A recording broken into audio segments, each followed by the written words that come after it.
Tell us, what are some of the things that you could do this time around on the PS5 that just weren't possible back in 2013 from the first version of this game? Yeah, let's see. I mean, with more processing power, and you obviously have more of everything, which is cool. But that's just kind of like, a difference in degree. But something that was just completely unachievable in the past was something that it's a visual effect, but we actually have to give credit to Artem Kovlovs. He was our graphics programming support, and he pretty much did this whole effect suite himself. We supported with textures and things like that, but it was dynamic blood. So you would shoot a character, and at the point that the bullet went in, blood would start coming out not in a predetermined way, but just in a dynamic way, and it would run down the surface of the body. And if it say like running down an arm and it hit an elbow, if it would like actually drip off of that and become a different kind of effect where it was like blood falling through the air. And then if it hit another part of the body, it would become the first kind where it would then trail down some more. Yeah. That is impressive. It's little details like that that really just those fun little touches that we're able to put in that kind of like bring more life to it. And I get excited about stuff like that.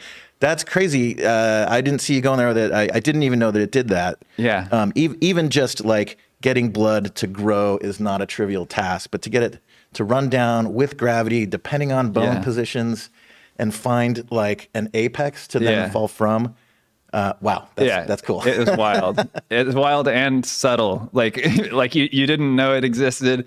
A lot of people won't, but it's there. And if you happen to have that moment where it is noticeable, it's just gonna blow your mind, and it'll make you think that the world is more full of these kinds of things, and it's a more dynamic kind of place. Yeah, awesome. I remember one that I experienced like that back on Halo 3. I remember I had just started. I'm working on the first level, and there's a river, and I remember shooting. There's a bird flying by, and I was playing. I shot the bird out of the sky, and it splatted into two little bird bits, feathers. It dropped into the river, and then the two bird parts started floating down the river. I'm like, no way. Yeah. Totally unexpected. I didn't even know the engine did that. Yeah. That was cool. Yeah, that was another thing the same graphics support guy added, was the ability for things to land in water and then flow with it and stuff like that. It's amazing. Awesome. Yeah. Awesome. So cool. Tell us about one of your favorite effects that you've ever had a hand in, no matter what game. One of the really cool sequences, like game moments that it was pretty effects heavy, that I really liked was in Uncharted 3. There's a part where you're on this cruise ship and it starts to capsize and water's flooding in, and so tons of effects involved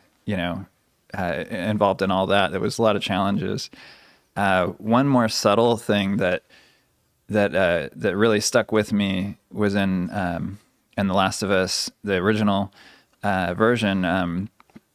There's early on in the game, there's a part where Tess comes in and she pours herself some whiskey, and that's in the script, and it's easy to write, but having liquid fill a glass back in 2012 or whatever, that not trivial. That was and I initially pushed back. I was like, can we just make the cup metal or something, and something that you can't see through, and I got to hand it to Neil, the director. He pushed back on me pushing back, and just kept asking questions, and I realized, okay, this is pretty important to him. Let me just give it some thought, and went back, thought about it, kept thinking about it, and ended up coming up with a solution.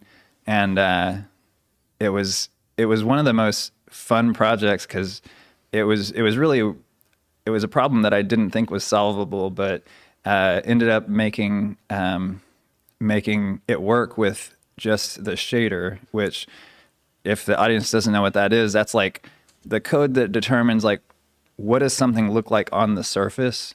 So basically, you'd have that whiskey glass, and I just made code that basically made it look like there was a water level, and if it was tilted the right way, you would see the top of the water. If it was tilted the other way, you'd see the underside of the water, or whiskey rather. Yeah. And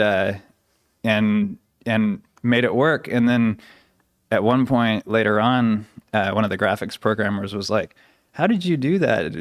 Did you do like ray tracing?" And I was just like, no, there's no way. Like to me, like ray tracing that's something that those programmer gods can do. Yeah. It's not something that I can do, And then I explained, I was like, no, it's not ray tracing. It's this, you take, the point of view of the camera, and then you're like, where is it hitting on the surface of the glass?